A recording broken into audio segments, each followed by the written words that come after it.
সকালবেলায় ঘুম ভেঙেছে, মা বলল, শোন, বাসি মুখেই 100 থেকে 1 অবধি গোন। 9টা নাগাদ খেলতে যাব। বাবা ডাকলো, বুবাই, আবুধাবির রাজধানী কি, মাস্কাট না দুবাই? স্কুলে গেছি, ইংরেজি স্যার হেঁকে বললেন, ইউ। ক্যালিডোস্কোপ লিখতে গেলে কে লাগে না কিউ।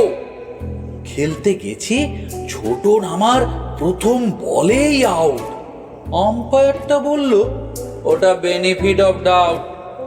রাত্রির বেলা সে কি লড়াই, গদ্যে এবং পদ্যে।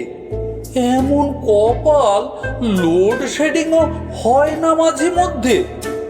এতজনের সঙ্গে আমি একলা লড়তে পারি? ও দাদু ভাই, বিচার করো, নইলে কিন্তু আরই